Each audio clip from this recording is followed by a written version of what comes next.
जय हिंद दोस्तों। आप सभी लोगों का बहुत बहुत स्वागत है। तो आज हम लोग टॉप 15 एमसीक्यूज़ देखेंगे सेंसस से जुड़े हुए।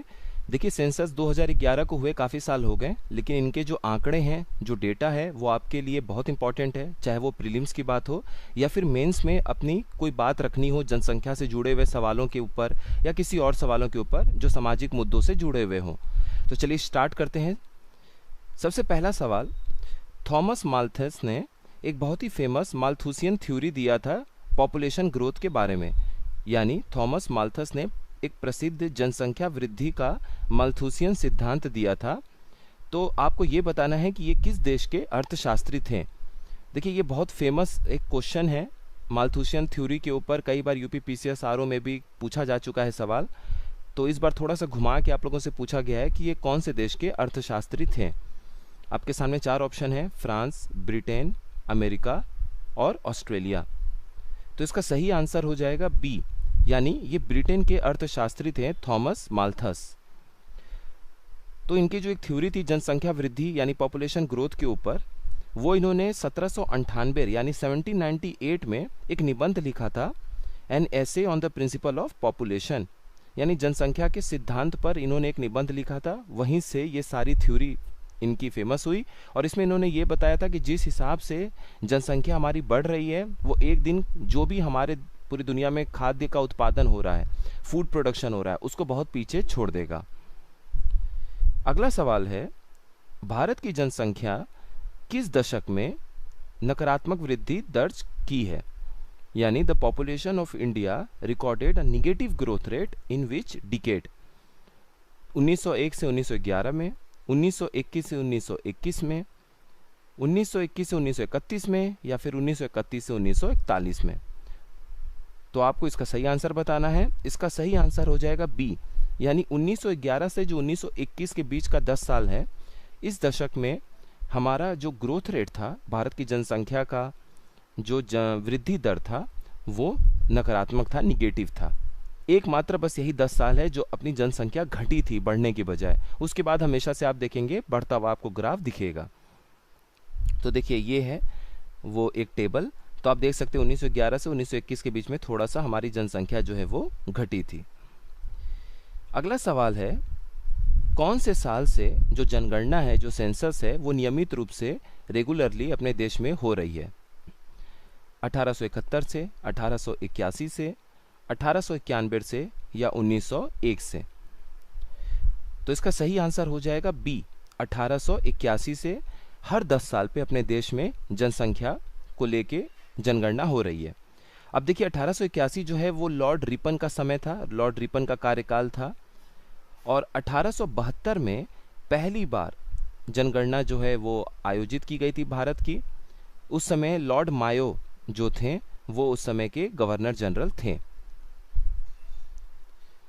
तो यही यहाँ पर बात लिखा हुआ है। यहाँ पर एक पॉइंट आपको ये ध्यान देना है कि 1881 का जो जनगणना था, वो 17 फरवरी 1881 में किसने कराया था? डब्ल्यू.सी. प्लॉडन ने।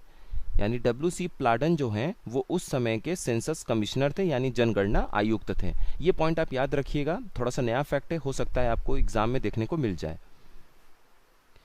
अगला सवाल है, 2011 का जो ये जनगणना था, उसके हिसाब से भारत में शहरी आबादी कुल जनसंख्या की कितनी प्रतिशत थी?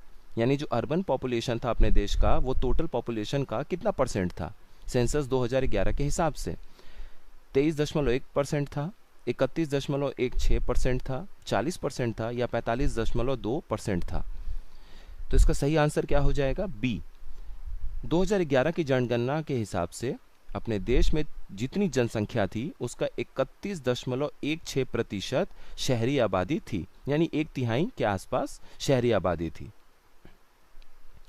तो यहाँ पर आप देख सकते हैं कि मिलियन का मतलब हो जाता है 10 लाख। तो 121 करोड़ के आसपास की जो जनसंख्या थी अपने देश की 2011 की जनगणना के हिसाब से, उसमें 37 करोड़ 71 लाख यानी 38 करोड़ के आसपास की जो जनसंख्या थी, वो शहरों में रहती थी और बाकी की जनसंख्या कहाँ रहती थी? गाँव में।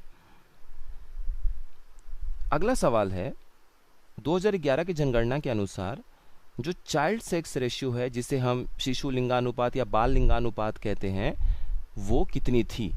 क्योंकि 1000 लड़कों पे, 1000 पुरुषों पे हम जो है वो लिंगानुपात सेक्स रेशियो को अपने देश में नापते हैं। तो आपको बताना है कि जो बाल लिंगानुपात था, जो शिशु लिंगानुपात था, चाइल्ड सेक्स रेशियो था, वो 2011 की जनगणना के हिसाब से कितना था? 909, 919, 927 या फिर 943? तो इसका सही आंसर क्या हो जाएगा? 919। ठीक है, यही आंकड़े हैं। 2001 में जो 10 साल पहले ये आंकड़ा था वो 927 था, यानी कहीं ना कहीं जो बाल लिंगानुपात है, चाइल्ड सेक्स रेशियो है, शिशु लिंगानुपात है, वो घटाव की तरफ हमें नजर आया 2011 की जनगणना के बाद। अब हम लोग जब ये बात कर लिए हैं तो अगला सवाल भी इससे मिलता जुलता सॉल्व कर लेते हैं। तो 2011 की जनगणना के अनुसार जो सेक्स रेशियो था, यानी कि लिंगानुपात प्रति 1000 पुरुषों पर महिलाओं की संख्या कितनी थी? यानी सेंसस 2011 के हिसाब से जो सेक्स रेशियो था वो नंबर ऑफ फीमेल्स पर 1000 मेल्स कितने थी आपको ये बताना है। 913 महिलाएं थीं 1000 पुरुषों पर, 923 थीं, 933 थीं या 943 थीं? तो इसका सही आंसर क्या हो जाएगा? डी, यानी 943 महिलाएं प्रति 1000 पुरुषों पर थीं। लिंगानुपात यही बताता है 2011 की जनगणना के अनुसार। और 2001 के हिसाब से अगर हम देखें तो ये ग्राफ हमें बढ़ा हुआ नजर आया है, क्योंकि 2001 की जनगणना के अनुसार 933 महिलाएं थी, तो उनसे अधिक हमें देखने को मिला ये लिंगानुपात सेक्स रेशियो 2011 के सेंसस के हिसाब से।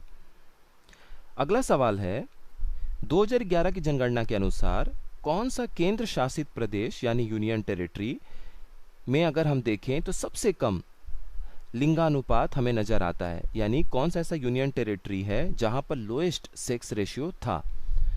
दमन एंड दीव, दादरा एंड नगर हवेली, चंडीगढ़ या अंडमान एंड निकोबार द्वीप? तो इसका सही आंसर क्या हो जाएगा? ए, दमन एंड दीव, जिसमें लगभग 618 महिलाएं थी प्रति 1000 पुरुषों पर। तो ये आपके सामने आंकड़ा है। दमन एंड दीव में सिर्फ 1000 पुरुषों पर मात्र 618 महिलाएं मौजूद थीं। अब देखिए अगला सवाल ये है कि 1881 में हमने देखा कि 1881 से लगातार हर 10 साल पे, नियमित अंतराल पे, 10 सालों पे जनगणना अपने देश की हो रही है। तो आपको ये बताना है कि 2011 की जो जनगणना थी वो कौन से नंबर की जनगणना थी? 15वीं जनगणना थी, 16वीं जनगणना थी, 17वीं जनगणना थी या 18वां सेंसस था? तो इसका सही आंसर क्या हो जाएगा? इसका सही आंसर हो जाएगा ए, ये 15वां जनगणना था। जब हम 1881 से लगातार देखेंगे तब। लेकिन आपको यहाँ पर एक ध्यान देने की बात है, अगर सवाल वो थोड़ा सा घुमा के ये पूछ दें कि आज़ाद भारत का कौन से नंबर का जनगणना था, तो जल्दबाजी में फिर 15 ऑप्शन नहीं टिक करना है, आपको इसका ऑप्शन टिक करना है 7। 7 इसका राइट आंसर हो जाएगा। अगर देश आज़ादी के बाद से देखेंगे तो 2011 की जनगणना 7वीं जनगणना थी अपने देश में। 1881 से जब से नियमित जनगणना कराई जा रही है अपने देश में, तब से ये 15वीं जनगणना है। अगला सवाल, 2011 की जनगणना के अनुसार कौन से state highest decadal growth rate देखा है अपने पॉपुलेशन में? यानी 2011 की जनगणना के अनुसार किस राज्य की जनसंख्या की दशकीय वृद्धि दर सबसे अधिक थी? आपके सामने 4 ऑप्शन है, उड़ीसा, केरला, मेघालय और अरुणाचल प्रदेश। तो इसका सही आंसर क्या हो जाएगा? सी, मेघालय।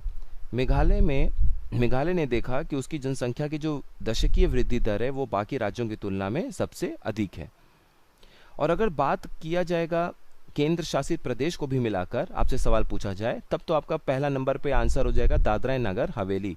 क्योंकि दादरा एंड नगर हवेली में अगर आप देखेंगे तो लगभग 55% आबादी इनकी पिछले 10 साल में यानी 2001 से 2021 में बढ़ी है, 2001 से 2011 में बढ़ी है। और सेकंड नंबर पे मेघालय था। अब चूंकि अगर सिर्फ राज्यों की बात की जाएगी तो मेघालय फर्स्ट हो जाएगा। मेघालय में लगभग 27% जो है वो जनसंख्या बढ़ी उनके पिछले 10 सालों में जनगणना के, यानी 2001 से 2011 के बीच में। अगला सवाल है, 2011 की जनगणना के अनुसार कौन सा एकमात्र ऐसा राज्य है जिसकी दशकीय जनसंख्या वृद्धि दर थी, यानी डिकेडल ग्रोथ रेट थी उसके जनसंख्या की, पॉपुलेशन की, उसमें निगेटिव ग्रोथ रेट देखा गया। यानी उनकी 2001 से 2011 की जनगणना की जो 10 साल थे उसमें उनकी जनसंख्या घटी है, बढ़ी नहीं है। और ये एकमात्र ऐसा राज्य है जिसकी अगर उसके 10 साल में, जनगणना के पिछले 10 साल में देखा जाए तो उनकी जनसंख्या घटी है, बढ़ी नहीं है। जनसंख्या की वृद्धि दर, जनसंख्या नहीं अपने आप में घटी है, बल्कि इनकी जो वृद्धि दर थी वो वृद्धि दर कहीं ना कहीं घटाव की तरफ नजर आया। तो आपको बताना है, 4 ऑप्शन है, मणिपुर, मिजोरम, त्रिपुरा और नागालैंड। तो इसका सही आंसर क्या हो जाएगा? डी, नागालैंड। तो देखिए, बाकी हर राज्य की जो जनसंख्या वृद्धि दर है, जिस रफ्तार से जनसंख्या बढ़ रही है, वो सबकी बढ़ी है, लेकिन नागालैंड ऐसी है जिसकी जनसंख्या की वृद्धि दर में निगेटिव वृद्धि दर देखने को मिली है। और सेकंड नंबर पे कौन सा स्टेट है? केरल। केरल में मात्र 4.86% से जनसंख्या 10 सालों में बढ़ी है। अगला सवाल है, 2011 की जनगणना के हिसाब से कौन सा ऐसा राज्य है जहां पर दूसरी सबसे कम जनसंख्या घनत्व देखने को मिलती है? यानी कौन सा ऐसा स्टेट है जिसके पास second lowest density of population है अरुणाचल प्रदेश के बाद? क्योंकि अरुणाचल प्रदेश में प्रति किलोमीटर आप देखेंगे, प्रति वर्ग किलोमीटर यानी पर स्क्वायर किलोमीटर, तो 17 लोग रहते हैं एवरेज के तौर पे 1 किलोमीटर एरिया के क्षेत्र में। लेकिन ये कौन सा राज्य है जहां पे अरुणाचल प्रदेश के बाद दूसरे नंबर पे सबसे कम जनसंख्या घनत्व देखने को मिलता है? तो आपके पास 4 ऑप्शन है, सिक्किम, मणिपुर, मिजोरम और त्रिपुरा। तो इसका सही आंसर क्या हो जाएगा? सी, मिजोरम। क्योंकि मिजोरम में अगर आप देखेंगे तो पर स्क्वायर किलोमीटर यानी प्रति वर्ग किलोमीटर मात्र 52 व्यक्ति रहते हैं एवरेज के तौर पे, औसतन देखा जाए तो। और अरुणाचल प्रदेश में ये कितना है? प्रति वर्ग किलोमीटर 17 व्यक्ति है। अगला सवाल है, कौन सा ऐसा राज्य है जिसमें दूसरी सबसे अधिक लिटरेसी रेट देखा गया है? यानी कौन सा ऐसा राज्य है जिसकी साक्षरता दर दूसरी सबसे अधिक है केरल के बाद? क्योंकि केरल में सबसे अधिक साक्षरता दर है, दूसरा किस राज्य में है ये भी आपको बताना है। नागालैंड है, आंध्र प्रदेश है, मिजोरम है या फिर तमिलनाडु है? तो इसका सही आंसर क्या हो जाएगा? सी, इसका भी आंसर मिजोरम है। केरल के बाद दूसरे सबसे अधिक साक्षरता दर रखने वाला राज्य है मिजोरम। देखिए, केरल में लगभग 94% था लिटरेसी रेट, और यहाँ पर अगर आप देखेंगे तो इनकी साक्षर आबादी है 91.3% आबादी जो है मिजोरम की वो साक्षर है, लिटरेट है। अगला सवाल है, 2011 की जनगणना के अनुसार भारत की जनसंख्या थी 121 करोड़।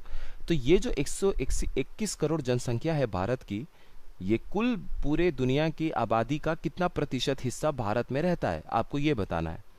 क्या 15.5% हिस्सा पूरे दुनिया का भारत में निवास करता है, या 16.5%, या 17.5%, या 18.5%? तो इसका सही आंसर क्या हो जाएगा?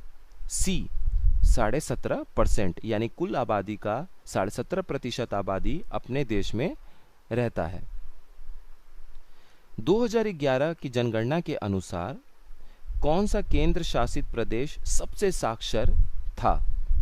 यानी 2011 के सेंसस के हिसाब से which is the most literate union territory of India? आपके सामने 4 ऑप्शन है, अंडमान निकोबार, लक्षद्वीप, दादरा एंड नगर हवेली और चंडीगढ़। तो इसका सही आंसर क्या हो जाएगा? बी, लक्षद्वीप।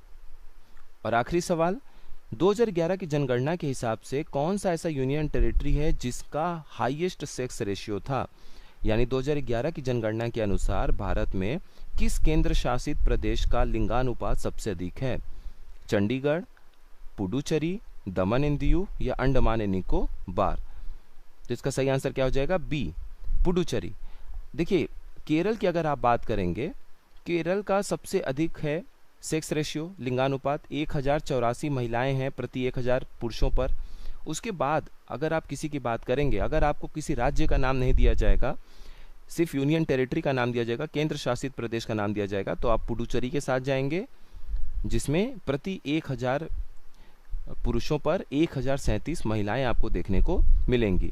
अब आपका सवाल यह है कि कौन सा ऐसा राज्य है जहां पर दूसरा सबसे अधिक लिंगानुपात हमें देखने को मिलता है? कमेंट करके प्लीज जरूर बताइएगा, और अपना स्कोर भी जरूर बताइएगा कि कैसा रहा। मिलते हैं फिर नेक्स्ट इन्फॉर्मेटिव वीडियो में। आप सभी लोगों का बहुत बहुत धन्यवाद।